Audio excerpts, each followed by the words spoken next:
वेदांत कहता है कोई विश्वास वगैरह नहीं करना, इस बात पे विश्वास नहीं करना कि दुनिया है भी, न कोई रचयिता, कोई क्रिएटर नहीं, कोई ईश्वर नहीं, कुछ नहीं।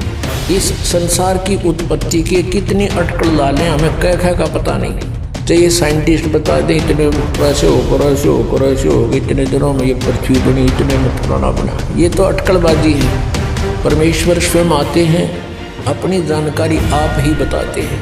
अपने द्वारा रची हुई सृष्टि की जानकारी वे स्वयं ही दे सकते हैं। ये तो अंडरस्टूड है कि एक बनाने वाला कहीं बैठा हुआ है, कुछ नहीं, ये बेकार की कहानियां नहीं, ये बच्चों की बातें हैं। किन बाल कथाओं में उलझ गए तुम। 27 में क्या कहा, वो कहाँ रहता है परमात्मा? जो परमात्मा ध्रुव लोक के यानी तेजो में लोक के तीसरे पृष्ठ पर रहता है, तीसरे पृष्ठ पर विराजमान है।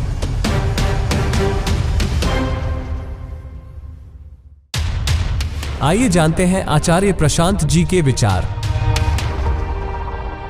आप भी प्राकृतिक हैं और दुनिया में बाकी सब कुछ जो है वो भी प्राकृतिक है। और जैसे आपको 100 तरह के विचार आते हैं, वैसे ही आपका ये एक विचार मात्र है कि किसी ने ये दुनिया रची है, और ये विचार भी आपके अपने अहंकार से निकल रहा है।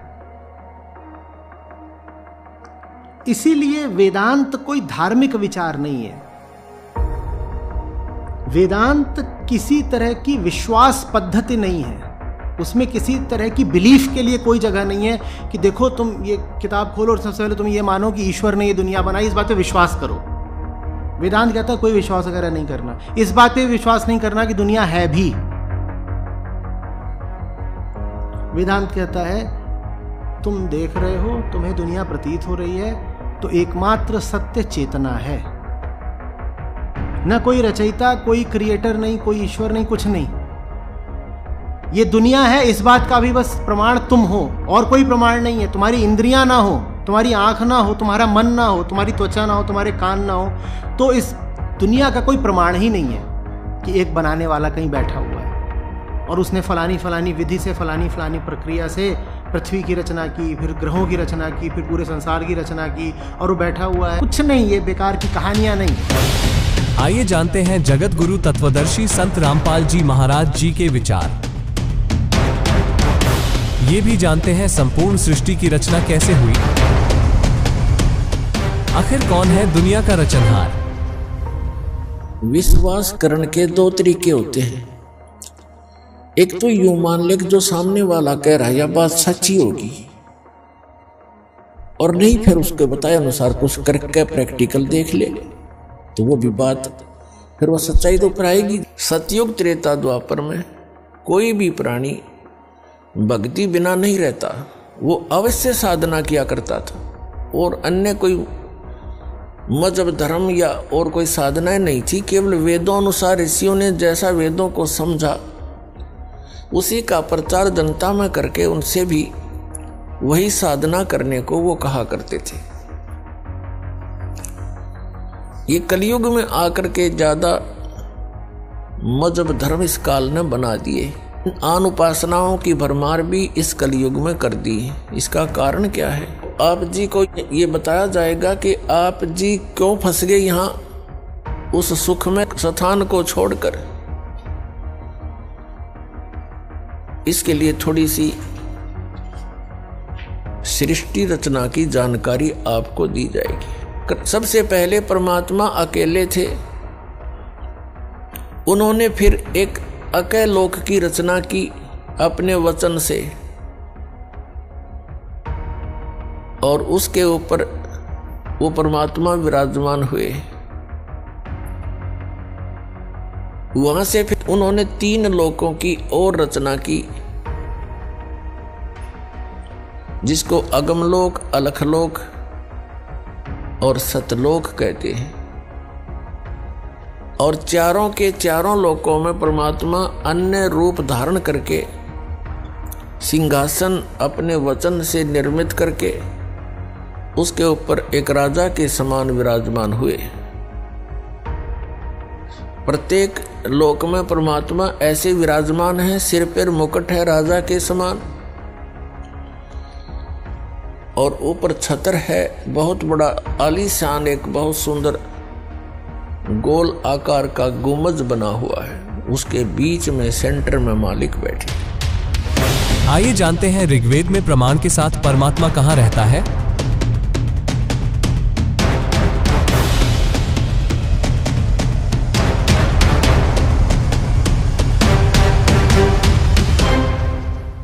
क्योंकि अब हम इसको प्रमाणित कर रहे थे, ऋग्वेद मंडल नंबर 9 सूक्त 86 के मंत्र 27 में क्या कहा, वो कहाँ रहता है वो परमात्मा? जो परमात्मा ध्रुवलोक के यानी तेजो में लोक के तीसरे पृष्ठ पर रहता है, तीसरे पृष्ठ पर विराजमान है, वो परमात्मा ऊपर के लोक में रहता है। ध्रुवलोक के यानी तेजो में लोक के भी तीसरे स्थान पर, वहां 3 पार्ट है सतलोक के। ऊपर के जितने लोक हैं उनको 3 विभागों में बांटा हुआ है, तो उनके सबसे ऊपर के लोक में बैठा वो परमात्मा। आइए जानते हैं आगे परमात्मा ने सृष्टि कैसे रची।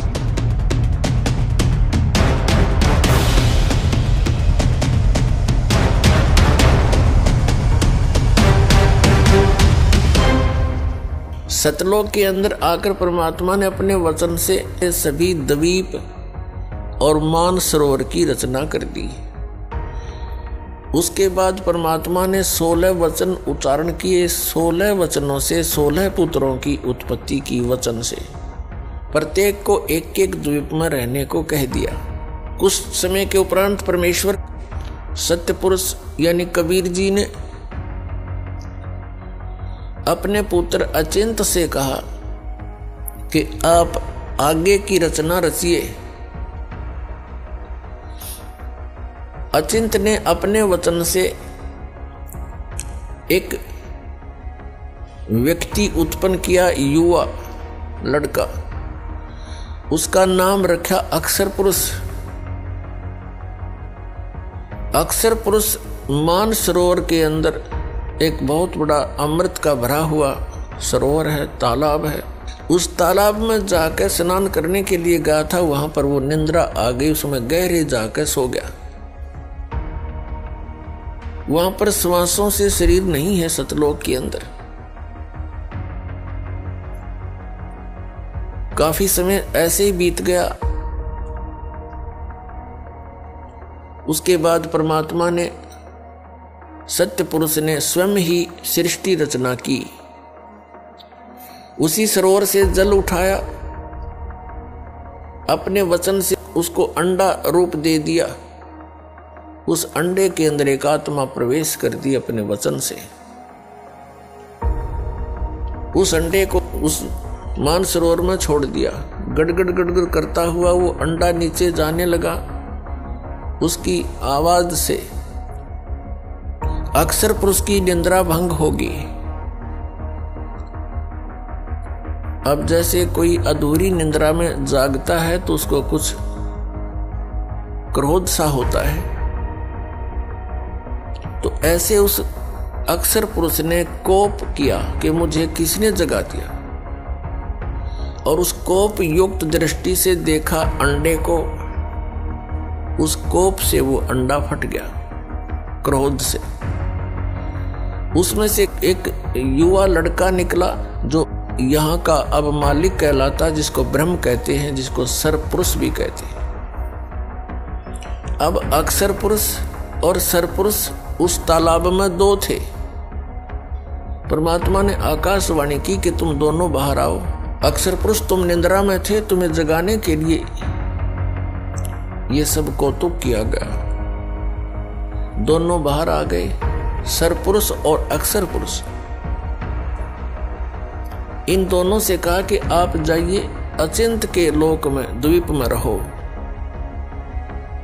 ये तीनों एक द्वीप में रहने लगे, अचिंत, अक्षर पुरुष और सरपुरुष। कुछ समय के बाद परमेश्वर ने आप सभी आत्माओं की, कबीर जी ने अपने वचन से आपकी उत्पत्ति की युवा अवस्था में, और आपको अलग अलग स्थान अपने वचन से रचकर उसमें रहने की व्यवस्था की। तो ऐसे आप वहां रहा करते थे।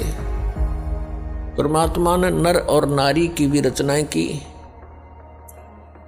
आपकी वहाँ संतान है, संपत्ति है, अलग अलग से बहुत सुंदर महलों में रहा करते थे, किसी चीज का अभाव नहीं, कोई राग द्वेष नहीं, सुंदर शरीर आपको प्राप्त था, तेज पुंज से एक ही तत्व का बना हुआ, ये 5 तत्व का बना हुआ है। इसके अंदर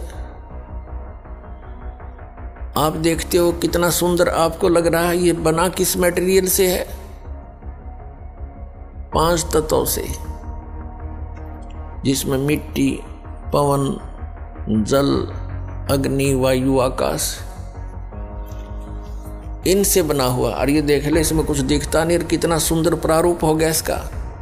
तो इसको बनाने के लिए जो व्यवस्था की गई है, यहाँ नर्मदा करके उनके द्वारा खाए गए उस 5 तत्व का ही मिश्रण, उसका प्रारूप बदल कर ये शरीर और ये हाड़ मांस का पुतला बन गया। इसका अंतिम संस्कार करते हैं, ये फिर उसी 5 तत्वों में फिर से मिल जाता है। तो सतलोक के अंदर एक तत्व से बना हुआ है, उसमें नाड़ी तंत्र नहीं हमारे शरीर में, तो वहां हम ठाठ से रहा करते थे, कोई चिंता नहीं थी, किसी चीज का अभाव नहीं था, काल मृत्यु नहीं, वृद्ध अवस्था नहीं थी, न बच्चे हमारे सामने मरते थे, न हम मरते थे, सब सुविधाएं हमें उपलब्ध थी। और एक विशेषता है, जब जीव को सर्व सुख प्राप्त हो जाते हैं तो ये परमात्मा को बोलता है। यह सबसे बड़ी कमी है जो हमें वहां दुख दे गई, और यहां पर भी यही व्यवस्था आपके अंदर है। जो भी आज सुखी है, जिसके पास संतान ठीक है, आगे संतान की भी संतान ठीक है, और सब स्वस्थ है, अच्छी पोस्ट है या कोई अच्छा धन उसके पास है, उसको आप जाकर समझाने की चेष्टा कीजिए, वो सुनने को तैयार नहीं। ये दुर्भाग्य उस प्राणी का जो परमात्मा से दूर हो गया, इस नकली सुख न प्राप्त करके, इस झूठे सुख को प्राप्त करके। तो यही समस्या हमारे सामने वहां उत्पन्न होगी। सब सुविधाएं उपलब्ध थी, कोई किसी चीज की वहां त्रुटि कमी नहीं थी। फिर क्या हुआ कि कुछ दिनों के बाद वो सरपुरुष, जिसे ज्योति निरंजन भी कहते हैं, आगे चलकर इसी को काल भी कहते हैं, जो यहाँ का 21 ब्रह्मांड का स्वामी है, जिसके लोक में हम रह रहे हैं। हम यहाँ कैसे फंसे, अब इससे क्लियर होगा। पुण्यात्माओं, जो दास आपको ये कथा सुना रहा है, ये सत्यनारायण कथा है और ये सत्य कथा है, और ये परमात्मा द्वारा बताई गई है। ये किसी डूम भाट के गीत नहीं, ये गॉड गिवन स्पिरिचुअल नॉलेज है, कबीर गॉड गिवन। आप जी ने जो आज तक सुना है, वो उस रंग में आप रंग चुके हो, और ये हटकर यथार्थ ज्ञान सुनने को मिलता है, तो मन के अंदर बहुत से जो है शंकाएं उत्पन्न होती हैं, उत्पन्न तो होंगी और इसी ज्ञान से ही समाप्त भी होंगी। धैर्य से सुनना। अब इस सरपुरुष ने जो अंडे से उत्पन्न हुआ था, इसके मन में एक कल्पना आई, एक ओछी सोच उठी कि हम 3 एक द्वीप में रह रहे हैं और अन्य हमारे सभी भाई अपने अपने अलग से सिंगल अलग अलग रह रहे हैं। तो इसने क्या सोचा कि मैं भी अलग से स्थान प्राप्त करूं। उसके लिए इसने तप शुरू किया, एक पैर पे खड़ा होके ये तप करता रहा, और हम सभी जो अपने सुख से रह रहे थे, इसको देखने लगे। 70 युग तक ये एक पैर पे खड़ा रहा। तो पुण्यात्माओं, आज भी हमारे अंदर ये त्रुटि विद्यमान है। जैसे हम सुन लेते हैं कि उस स्थान पर एक महात्मा जी 2 वर्ष से खड़े हैं, बैठते नहीं हैं, तो गांव वाले तो सारे देखने जाएं और दूसरा भी जो भी सुने वो अवश्य जा देखने के लिए। 2 साल से खड़ा है, 2 वर्ष से खड़ा है, बैठता ही नहीं। तो ऐसी धारणा हमारे मन में बन गई कि युग 70 युग से खड़ा है, बहुत लंबे समय से, हम उसको चाहने लग गए, उसके ऊपर आसक्त हो गए। अपने आत्माओं, परमात्मा ने आकाशवाणी की, बहुत बार सतर्क किया, अनाउंसमेंट की कि आप इस कलाबाजी को मत देखें, अपना मस्त रहो। हम ऊपर से तो सावधान हो गए, पिताजी को, परमात्मा को आभास ना हो जा, लेकिन अंदर से कसक गई नहीं इसकी, हमारे जबरदस्त इसकी चाह बन गई, इच्छा बन गई। जब इसने 70 युग तप कर लिया तो परमात्मा कबीर जी ने, परमेश्वर ने पूछा कि क्या चाहता है तू सरपुरुष, क्या चाहता है ज्योत निरंजन। तब इसने कहा, पिताजी ये स्थान मेरे लिए कम है, मैं अलग से स्थान चाहता हूं। परमात्मा ने कहा, ठीक है, तेरे 70 युग के तप के बदले में परिणाम स्वरूप आप जी को 21 ब्रह्मांड दे दिए। जैसे एक सेठ साहूकार पिता अपने पुत्र को 21 प्लॉट अलॉट कर दे के लिए, बेटा ये तेरे हैं, खाली प्लॉट। और ये 21 ब्रह्मांड सतलोक के एक कोने में बहुत दूर वहां बता दिया कि वहां जाइए। ये वहां गया, 21 प्लाटों को देखकर बड़ा खुश हुआ। इसने सोचा इसमें कंस्ट्रक्शन भी करनी चाहिए, उसके लिए मटेरियल भी परमात्मा के पास ही था। इसने फिर तप किया 70 युग। तब परमेश्वर कबीर जी ने, परम अक्षर ब्रह्म ने पूछा, क्या चाहता है ज्योत निरंजन, ए सरपुरुष, अब किस चीज की आवश्यकता है तुझे, तू क्यों हठ कर रहा है। तब इसने प्रार्थना की कि हे परमात्मा, मुझे कुछ सृष्टि रचने की सामग्री दीजिए। परमेश्वर कबीर जी ने, सत्य पुरुष ने इसको 5 तत्व और 3 गुण दे दिए। केले पुत्र खेल ले खिलौनों ते, इनको पाकर के इसने खूब खुशी मनाई। फिर सोचा कि इसमें कंस्ट्रक्शन भी कर लूंगा, और फिर जैसे प्लॉट पे मकान बना लिया। तो इसने सोचा कि फिर इसमें कुछ आत्माएं भी रहे मेरे साथ, अकेले का दिल लगेगा कैसे। इसने फिर तप प्रारंभ किया। इसने सरपुरुष ने, ज्योत निरंजन ने। तो परमेश्वर ने पूछा कि तू क्या चाहता है, जो मांगा था तुझे दे दिया, अब क्यों सिर दर्द कर रहा तू, अपना चैन से रहे। तब इसने कहा, पिताजी मुझे कुछ आत्माएं दे दो, अकेले का दिल नहीं लग रहा है।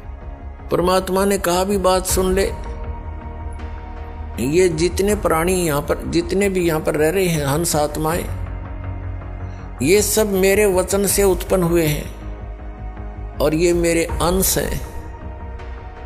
ये अपनी आत्मा में तुझे नहीं दे सकता, तो उनको बहुत दुखी कर देगा। तब इसने कहा, नहीं पिताजी, मैं सत का राज करूंगा, किसी के साथ अन्याय नहीं करूंगा। परमात्मा बोले, भाई कुछ भी कर चाहे ना कर, पर ये मैं नहीं दे सकता, ये मेरे अंश है। मालिक को पता था कि जितनी भी आत्माएं इसको चाह रही हैं, ये कंडेम हो गए। अपने परम पिता से हृदय हटाकर हम इस काल को चाहने लग गए, हम पति भरता पद से गिर गए। परमात्मा के हम दिल से उतर गए कि मैं इनको सब सुविधाएं दे रहा हूं, परमात्मा कह रहे हैं, और ये इसको क्या दे रहा है इनको, और इसको चाहने लग गए। कितने बुद्धू ये। तो परमात्मा कबीर जी ने ज्योति निरंजन से कहा कि यदि कोई आत्मा स्वेच्छा से तेरे साथ जाना चाहते हैं तो मैं भेज दूंगा, अन्यथा मैं नहीं भेजूंगा इन आत्माओं। वो तो अंतर्यामी है कबीर परमेश्वर जी, सत्य पुरुष जी। उनको पता था कि ये बिगड़ गए सारे, और ये अन्य को भी बिगाड़ देंगे जब यहां रह गए तो। जैसे एक सेब विक्रेता होता है, उसको वो सेब कितनी प्रिय होती है, और किसी सेब का कोई दाग लग जाता है, खराब हो जाती है, तो उसका जी तो बड़ा दुख पाता है, दिल बड़ा दुखता है।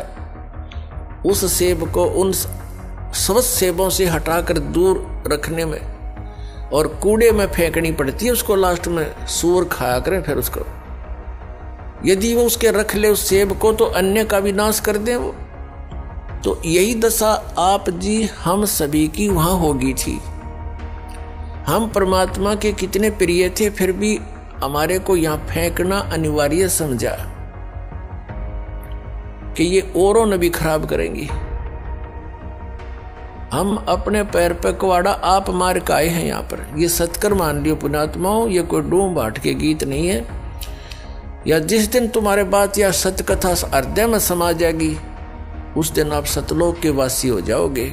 ये विश्वास होना ही कठिन है। तो परमात्मा ने कहा कि इनसे पूछ ले, जो तेरे साथ जाना चाहता हूं मैं भेज दूंगा। तो पुण्यात्माओं, वो ज्योति निरंजन हमारे पास आया। हम तो पहले उसको चाह रहे थे, उसके आते ही चारों तरफ खड़े हो गए। उसने कहा कि मैंने पिताजी से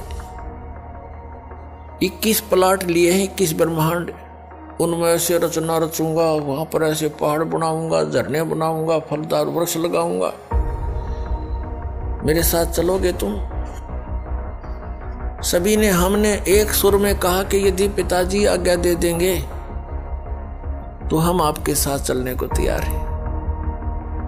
ज्योति निरंजन ने आकर के परमात्मा से अर्ज की कि हे परमेश्वर, हे पिताजी, तो कुछ आत्माएं मेरे साथ जाने को तैयार हैं, आपकी अनुमति चाहते हैं। परमेश्वर ने कहा कि मेरे सामने हाँ भरवा दे, सहमति करवा दे, फिर मैं भेजूंगा।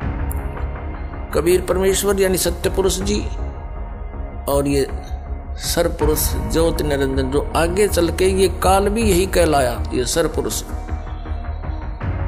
हमारे पास आगे दोनों सर पुरुष और परम अक्षर पुरुष, यानी जिसको हम सत्य पुरुष कहते हैं। परमेश्वर ने आकर हमसे पूछा कि अभी जो हंस इस ज्योत स्वरूपी निरंजन यानी सरपुरुष के साथ जाना चाहता है वो हाथ खड़ा कर दे। अब पिताजी के सामने, क्योंकि जिसने पहले हमें कहा था कि इसके ऊपर आसक्त मत होना, कर्म बिगड़ जाएंगे तुम्हारे, तो नहीं हिम्मत पड़ी अपने मन की भावना को सार्वजनिक करने की। चुप हो गए, सन्नाटा छा गया, नीचे को गर्दन कर ली। तो परमेश्वर ने कहा कि ज्योति निरंजन, तू तो कह रहा था कि कुछ आत्माएं मेरे साथ जाना चाहते हैं, ये तो कोई भी तैयार नहीं है, झूठ बोल रहा था तू। तो उस समय एक आत्मा ने सबसे पहले हिम्मत किया खड़ा होने का, और खड़ा होकर कहा हंस ने कि हे महाराज, हे परमात्मा, मैं इसके साथ जाना चाहता हूं। अब उसकी देखा देखी फिर हमने भी सोचा कहीं एकला आनंद लूट जाए, वहां पर हम रह जाए पीछे। तो हम सभी ने हाथ खड़े कर दिए दोनों। जितने भी यहां चिट्ठी से लेकर हाथी तक, रंग से लेकर राजा तक, 21 ब्रह्मांड में ब्रह्मा विष्णु महेश ऋषि महर्षियों तक जितने भी आत्माएं हैं, ये सारे की सारी सतलोक से आए हुए हैं। तो हम सब ने हाथ खड़े कर दिए इसके साथ आने के लिए। हम इतने निर्लज्ज हो गए। तब परमेश्वर ने कहा कि ठीक है ज्योति निरंजन, अब जाइए अपने प्लाटों में जिस भी आत्मा ने, जिस हंस ने तेरे साथ जाने की सहमति दी है, उन सब के नंबर मैंने नोट कर लिए। इन सब को भेजूंगा, लेकिन दूसरे तरीके से। परमात्मा ने हम सभी को फिर से बीज रूप में बना दिया, अति सूक्ष्म शरीर बना दिया। और जिस आत्मा ने सबसे पहले, जिस हंस ने सबसे पहले स्वीकृति दी थी, वो लीडर पा क्या था, उसकी लड़की बना दी, कन्या 18 वर्ष की, जैसे एज हो ऐसी।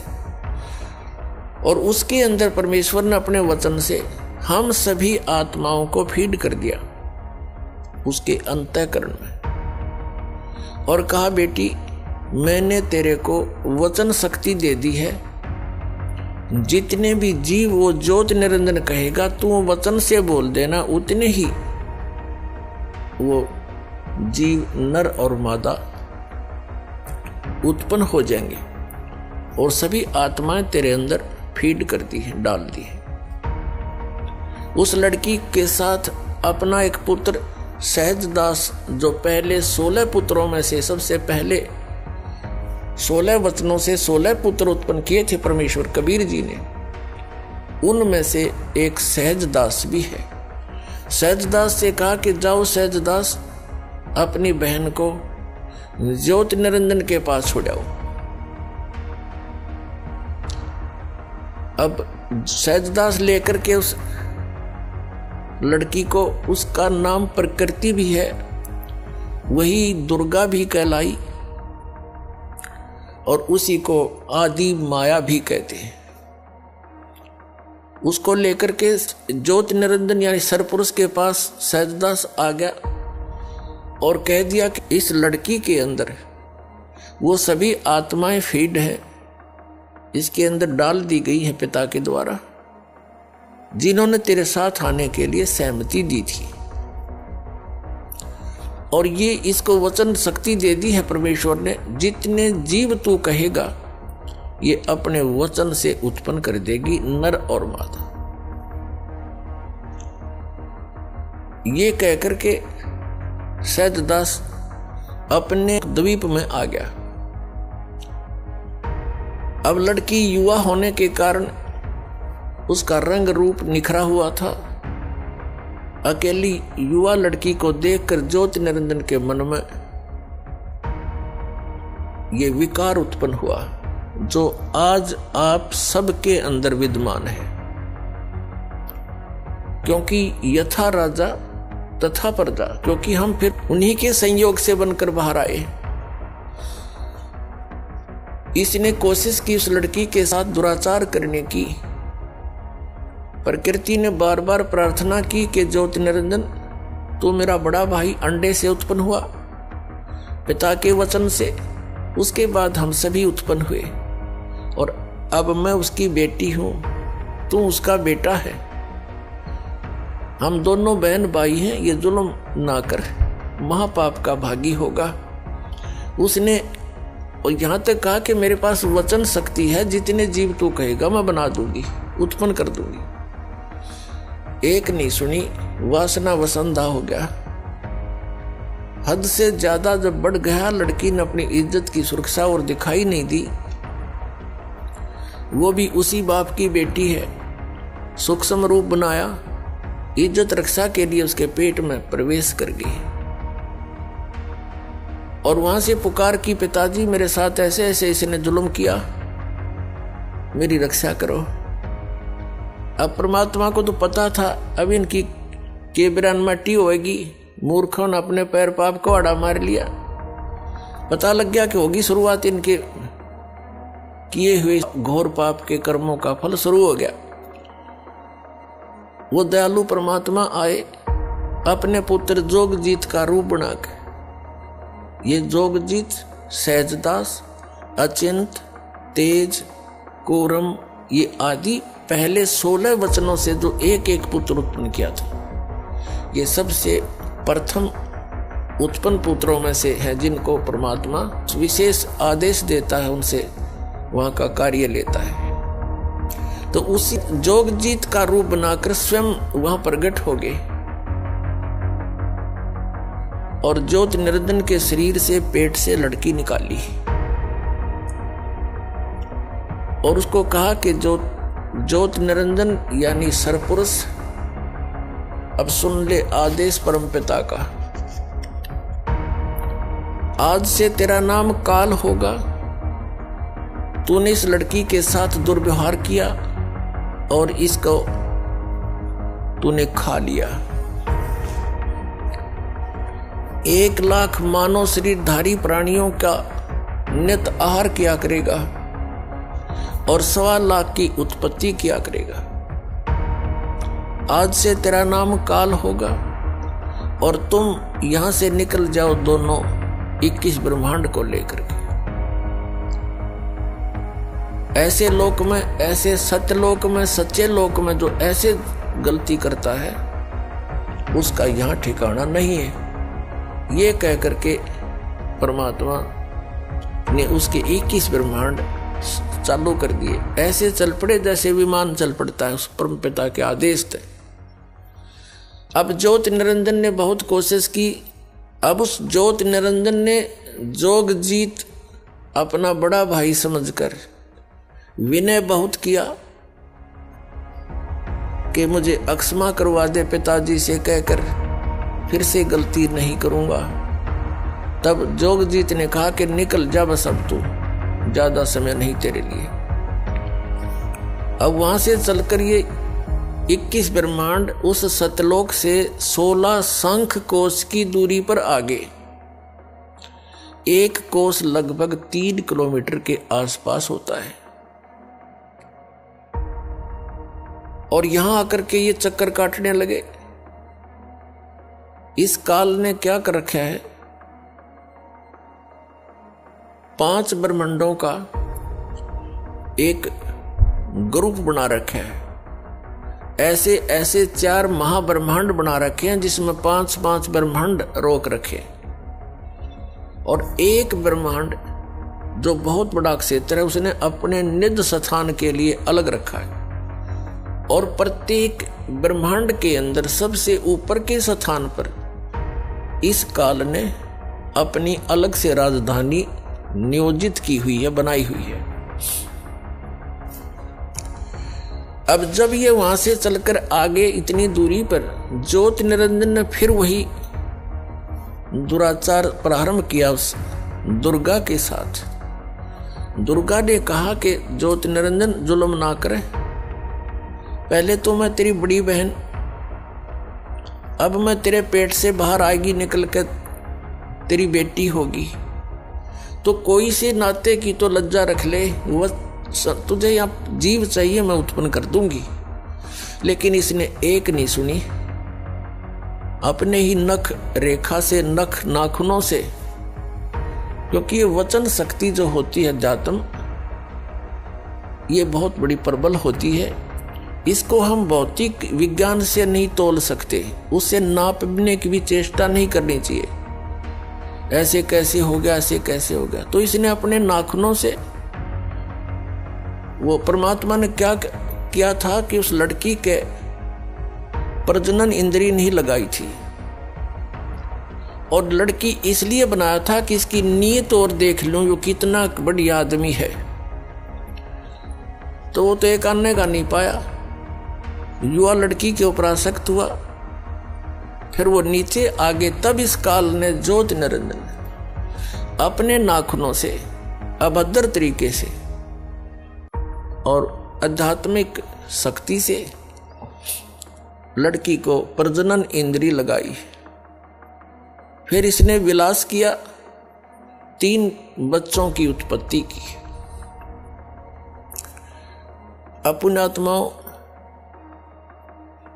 जैसे आध्यात्मिक शक्ति को भौतिक विज्ञान से हम नहीं नाप सकते और इस कारण से हम इसको नकारा नहीं कर सकते, ना करना चाहिए। यदि आपने अध्यात्म मार्ग में आगे बढ़ना है तो अध्यात्म मार्ग में जिसको हम इम्पॉसिबल कहते हैं वो इम्पॉसिबल नहीं होता। जैसे अगस्त ऋषि ने इन 7 समुद्रों को एक ही घूंट में, एक चुल्लू में यूं उठाया था और पान कर गया, सारे सूख ही गए थे। तो आज की भौतिक विज्ञान इस बात को मान सकती है, वो ना मानने दे, पर यदि आपने इस भक्ति मार्ग पर आगे बढ़ना, ये सारी सच्ची समझना। तो उसने क्या किया, अपने आत्माओं, अब काल ने क्या कहा कि अब मेरा कौन क्या बिगाड़ेगा। अब जो सजा मुझे मिलनी थी मिल गई, मनमानी करूंगा, सब तरह से उसको डरा धमका दिया। अब दुर्गा को और कोई विकल्प दिखाई नहीं दिया। दुर्गा ने उसको समर्पित कर दिया और प्रत्येक आज्ञा का पालन करने लगी उसके डर से। तो उसने कहा कि मेरा भेद किसी को नहीं देगी तू, नहीं तो तेरी खैर नहीं है। किसी को नहीं बताना मैं कैसा हूं, कहां रहता हूं, और आज के बाद तू सारे ब्रह्मांड में, इन 21 ब्रह्मांडों का तू ही संचार यानी कंट्रोल करेगी, इसको संभालेगी। अब दुर्गा ने कहा कि एक बात बता, मैं एक स्त्री और इतने काम को कैसे संभाल सकूंगी, अब तू मेरे साथ तो रह कम से कम। तो उसने कहा कि नहीं, मैं ऐसे स्थान पर रहूंगा वहां कोई नहीं जा सकता, और वहां पर तू भी मेरी ही आज्ञा और वचन से ऊपर आ सकती है, अन्यथा तेरी भी हिम्मत वहां आने की नहीं होगी, ऐसी व्यवस्था करूंगा। अब दुर्गा के पास कोई विकल्प नहीं था, अपने पैर पर आप कुआड़ा मार के आई थी, सारी बात स्वीकार कर ली। कहा कि मेरा भेद मत देना, मेरे विषय में किसी को नहीं बताना। अपने आत्माओं, जैसे हम पहले सुना करते थे, एक समय आप सुनते रहे हो, जैसे ब्राह्मण लोग बच्चों का विवाह कराते हैं, जब उनके फेरे कराते हैं, हमने खूब सुना करते हम, वो क्या कहा करते, सटाट यहां से करा करते, काश्यप गोत्रा काश्यप गोत्री। तो हमारे कोई बुद्धि में नहीं आया करते, हमने सोचा इनका कोई सेंटेंस श्लोक होगा, ऐसे बोलते हैं। तो यहां परमात्मा से परिचित आदरणीय गरीबदास साहिब जी, गांव छुड़ानी, जिला झज्जर वाले ने परमात्मा से प्राप्त ज्ञान के आधार से कहा कि काश्यप गोत्रा और काश्यप गोत्री पंडित शाखा लाया, और कोई तत्वेता ज्ञानी जाने, वो बाण बहन ब्याह घर लाया। अब एक ही गोत्र की शुरू में ही बोलता है ब्राह्मण फेरे कराने वाला, काश्यप गोत्रा काश्यप गोत्री। तो दोनों बाण भाई तो शुरू में बढ़ा दिए उसने। तो यहां गरीबदास जी कहते हैं, काश्यप गोत्रा काश्यप गोत्री पंडित शाखा लाया, यानी उस पंडित ने ये वचन बोला, और कोई तत्वेता ज्ञानी जाने, बहन ब्याह घर लाया। एक समय ये दास एक किसी प्लाट के सिलसिले में किसी के साथ कोर्ट में गया हुआ था, कचहरी, इसमें तहसील में, पहले की बात है जब सर्विस करता था। तो वहाँ एक नंबरदार था जो वहाँ गवाही गुई देते हैं, वो वहाँ रहते हैं तकरीबन। तो वहाँ कोई बात चल रही थी उनकी किसी पॉइंट पे, वहाँ कोई केस था, किसी लड़की ने अपने ही किसी गोत्र के लड़के से कोई विवाह करने की चेष्टा की थी, तो वहाँ जिक्र चल रहा था। तो वो पंडित वो कह रहा था, वो नंबरदार कह रहा था कि भाई मेरे 3 ब्याह हो लिए। नो बोला मेरे तीसरा ब्याह ही है, पहले वाली से एक बच्चा हुआ था, उसकी मृत्यु होगी, फिर दूसरा विवाह करा, हुआ भी ऐसे किसी कारण से नहीं साथ रह पाई, उसकी भी मृत्यु होगी, और तीसरा ईब करवाया है 10 वर्ष तक। तो तीनों बार पंडित ने अंबान भाई तो शुरू में बना दिए थे, काश्यप गोत्रा काश्यप गोत्री, आप ना याद होता आप भी दान कर लियो, ऐसा वो कह रहा था। तो फिर तो सब का याद आवे वो बोले वचन। और पंडित जी भी वहीं खड़ा था एक, तो उससे पूछ रहे थे, वे पंडित जी नो क्यों कहते हो तुम? वो बोला हमने नहीं पता, हमारे सारे कहते हैं, हम भी ऐसे कहते हैं। तो यहाँ परमात्मा ने बताया है, गरीबदास साहिब जी ने कहा है कि काश्यप गोत्रा काश्यप गोत्री पंडित शाखा लाया, कोई तत्वेता ज्ञानी जाने बाण ब्याह घर लाया। तो ये वहां से बिजली गिरी है या फिर यहाँ आकर हमने अपनी मर्यादा आप बना रखी है।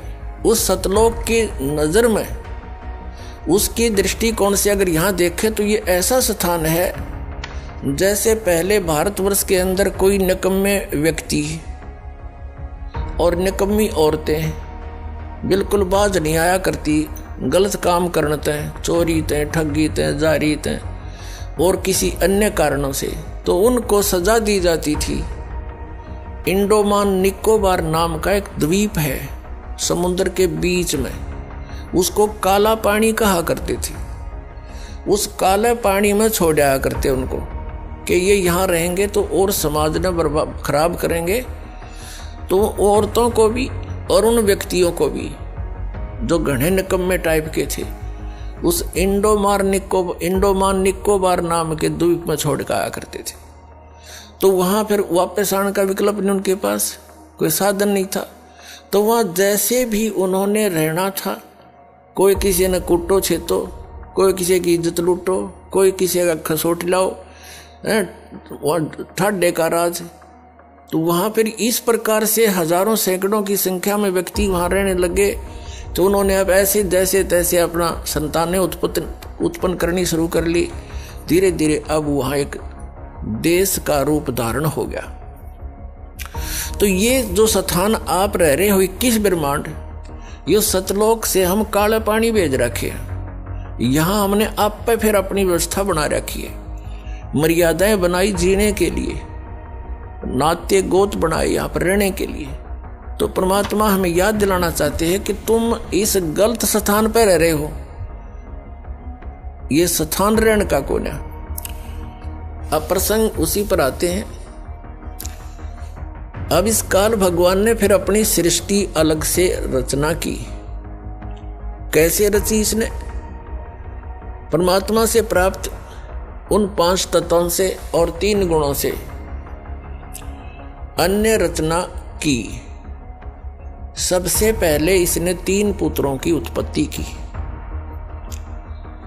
दुर्गा को अपनी पत्नी रूप में बनाकर इस काल भगवान यानी सरपुरुष को अब काल भगवान कहने लगे, क्योंकि काल प्रभु ब्रह्म भी इसी को कहते हैं, सरपुरुष भी इसे कहते हैं। पुण्यात्माओं, जितने भी अपने सदग्रंथ हैं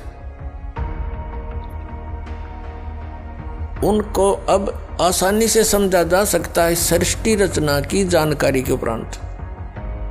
सृष्टि रचना इन सभी सदग्रंथों के समझने की एक मास्टर की है। ये सृष्टि रचना एक मास्टर की है सब सदग्रंथों के समझने की।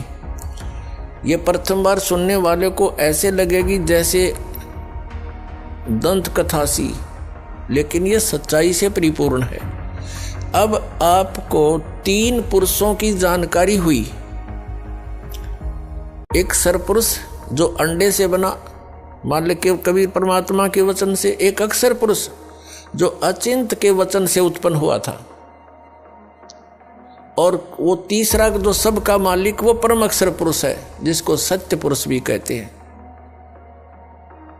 तो अपने सदग्रंथ इसका संकेत बहुत दे रहे हैं, लेकिन हम समझ नहीं सके क्योंकि हमारे पास ये मास्टर की नहीं थी या मुख्य चाबी नहीं थी। सृष्टि रचना का हमें ज्ञान नहीं था। सृष्टि रचना का ज्ञान रचने वाला ही दे सकता है। तो उस परम अक्षर ब्रह्म सतपुरुष कबीर जी ने आकर के हमें यह सृष्टि रचना का ज्ञान दिया, और उस ज्ञान को दास अब आपके रूबरू कर रहा है, आपके समक्ष पेश कर रहा है और सभी सदग्रंथों से प्रमाणित कर रहा है। श्रीमद् भगवत गीता। अब थोड़ा सा आपको इन तीनों पुत्रों की उत्पत्ति बता करके फिर सदग्रंथों का रेफरेंस देंगे, आसानी तो समझ में आओगा। तो सबसे पहले इस सृष्टि रचना के अंदर और इस सारे अध्यात्म ज्ञान को समझने के लिए आप जी को एक चित्र दिखाते हैं जो आसानी तो समझ में आओगा। देखिएगा, ये एक ब्रह्मांड है, ये एक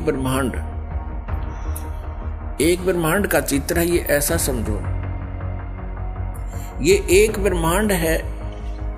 ये सारा कुछ, ये जो बाउंड्री नजर आ रही है आपको, ये एक ब्रह्मांड है। इसकी इलिप्टिकल शेप है, अंडे जैसी। इसको अंड भी कहते हैं, इसी को ब्रह्मांड भी कहते हैं। इसमें देखिएगा नीचे के ये 7 लोक, ये वितल, महातल, तलातल, पाताल, रसातल, सूतल, अतल आदि, और ये पृथ्वी हम जिस पर रहते हैं।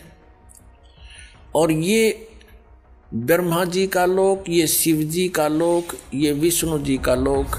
इस एक ब्रह्मांड के अंदर सामग्री है। या एक ये इंद्र का लोक, ये स्वर्ग और नरक इकट्ठा ही है, ये स्वर्ग लोक कहलाता है। ये मानसरोवर, यहाँ भी एक मानसरोवर इस काल ने अलग से बना रखा है। ये धर्मराय का लोक, जो धर्मराज है, जो सबका लेखा जोखा करता है। और फिर ये आ जाता है ब्रह्मलोक।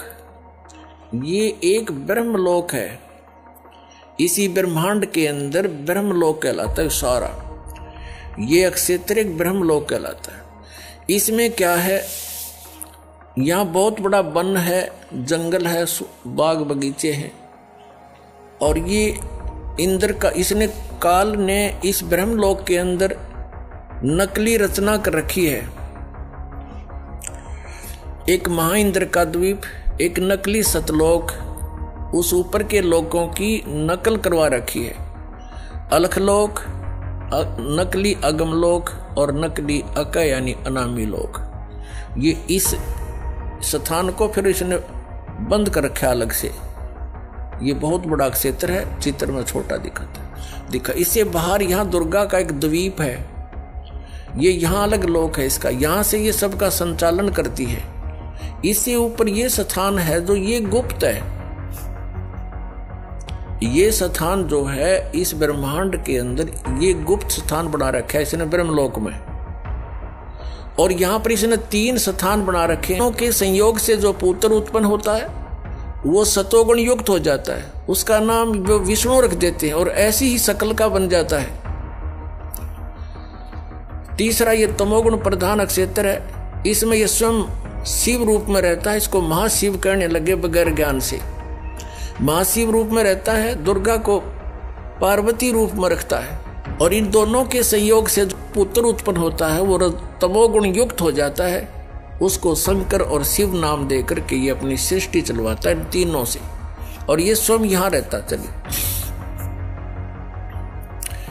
ये 3 स्थान है, एक रजोगुण प्रधान क्षेत्र, दूसरा सतोगुण प्रधान क्षेत्र, तीसरा तमोगुण प्रधान क्षेत्र। यहाँ ये दुर्गा को ऊपर ले लेता है, इनकी उत्पत्ति करके दुर्गा को वापस भेज देता है। इन तीनों बच्चों को यहाँ नीचे भेज देता है, कोमा में रखती है ये, और फिर इनको अलग अलग स्थानों पर छोड़ देती है। इनकी राजधानियां बना करके इनको अलग अलग स्थान पर इनका विवाह करके तीनों का, और अपने ब्रह्मांड का संचालन करवाता है।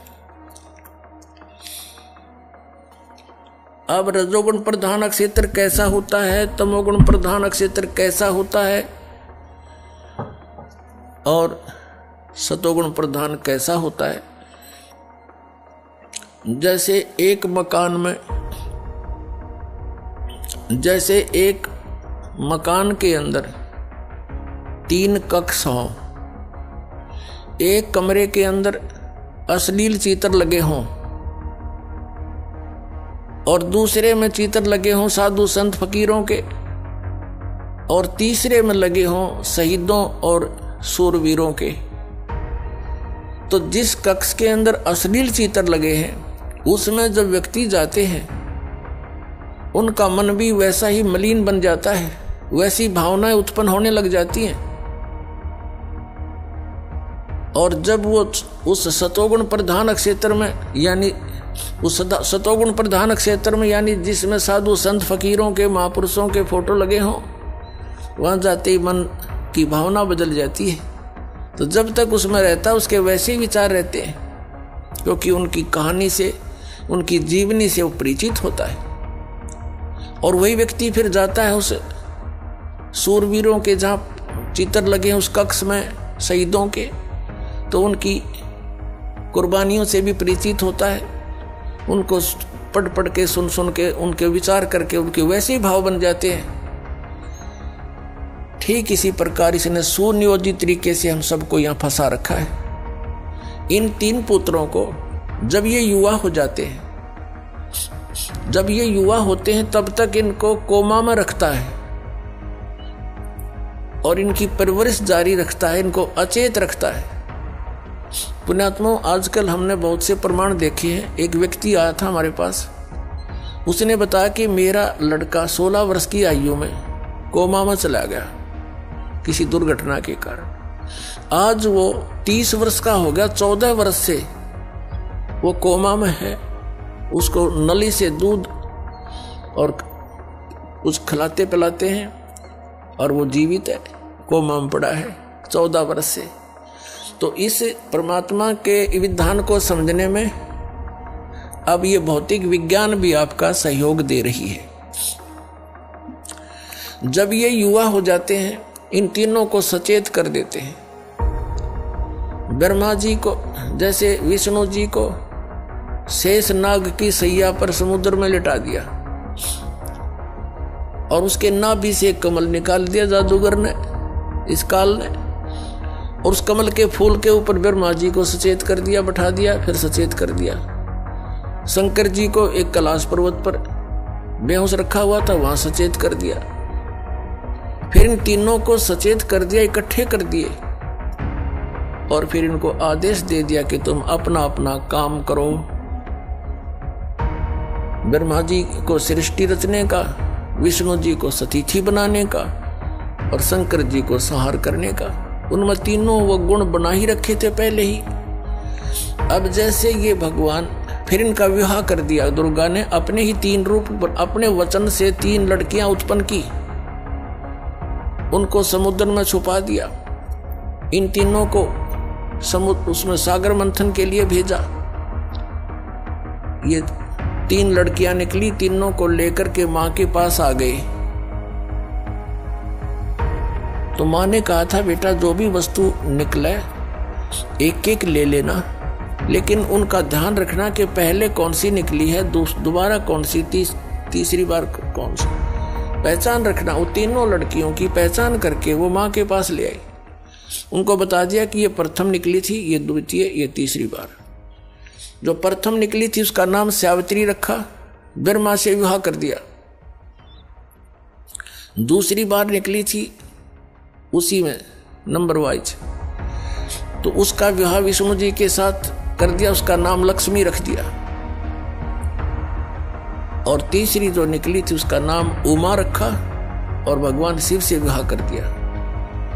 अब तीनों को वचन से कह दिया कि यह तेरी पत्नी स्वीकार करो और जाओ अपने लोक में।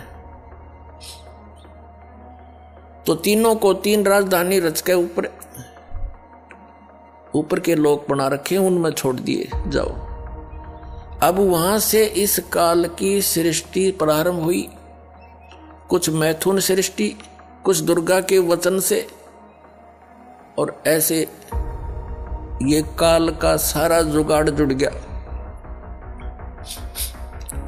अपने आत्माओं विचार करो, आप कहां रह रहे हो।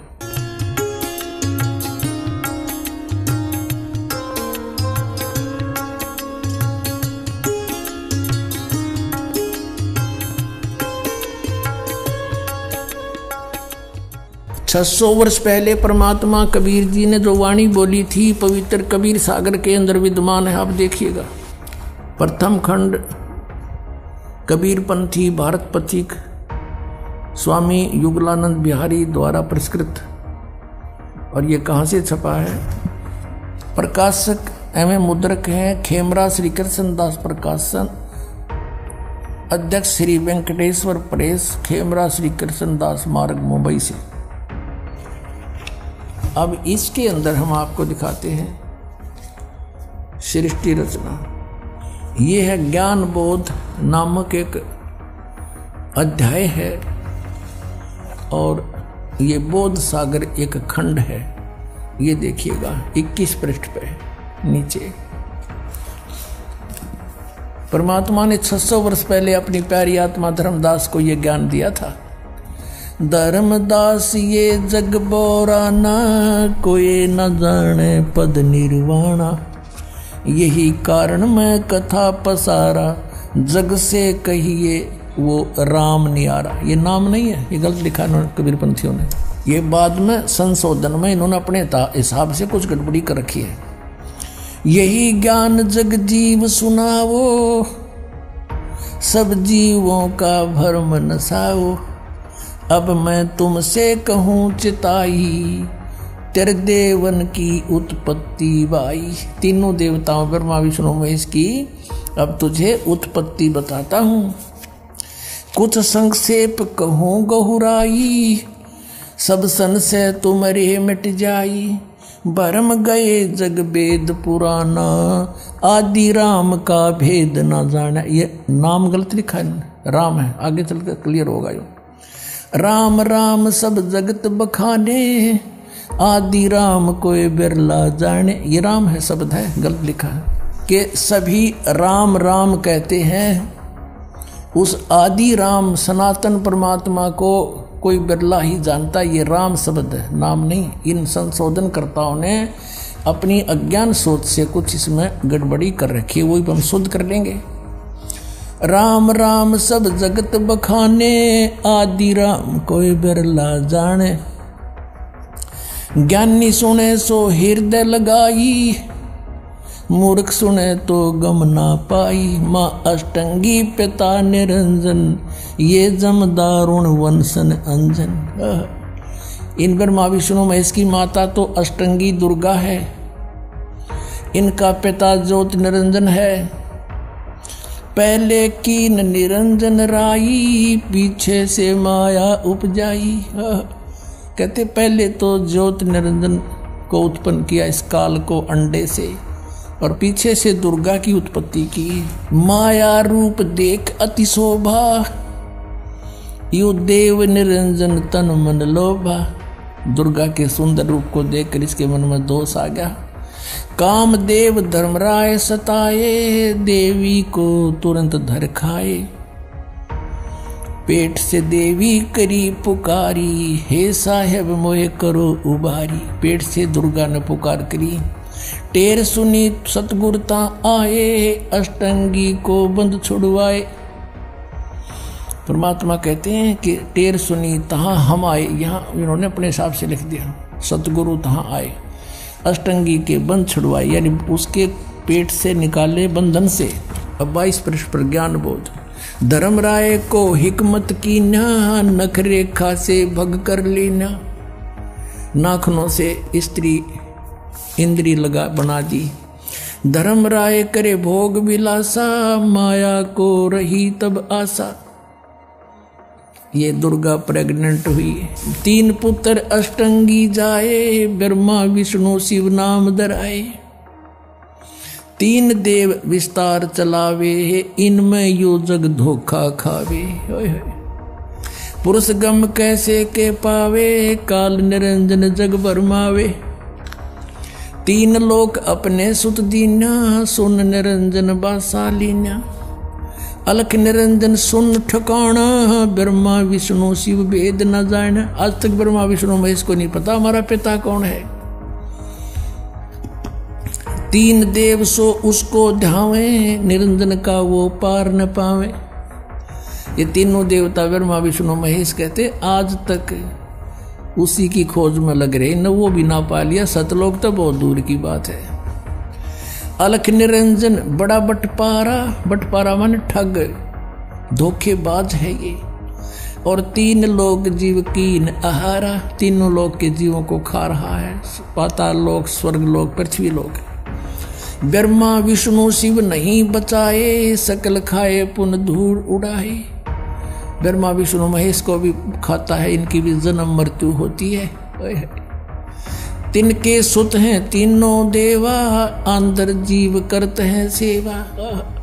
कहते हैं इन दुर्गा और काल के तीन पुत्र हैं, और ये तत्व ज्ञानहीन प्राणी इन की पूजा करते हैं, काल की पूजा करते हैं। ये अकाल पुरुष काहू नहीं चीन्या, काल पाए सभी गैलीन्या। तीन देव और असुर अवतारा, ताको बजे सकल संसारा। तीन देवताओं को, और फिर जैसे राम के साथ रावण की भी गेले महिमा गावे हैं, कहते हैं असुरों को भी गेले बजे ये। और तीन गुणों का ये विस्तारा, धर्मदास मैं कहूँ पुकारा। तीनों गुण रजगुण ब्रह्मा सतगुण विष्णु तम गुण शिव जी। गुण तीनों की भक्ति में ये भूल पड़ो संसार, कहे कबीर निज नाम बिन कैसे उतरो पार। तीन देव की करते भक्ति, उनकी कदे ना होवे मुक्ति। अपने आत्माओं, परमात्मा ने 600 वर्ष पहले आकर यह अपने द्वारा रची हुई सृष्टि एज इट इज बता दी थी।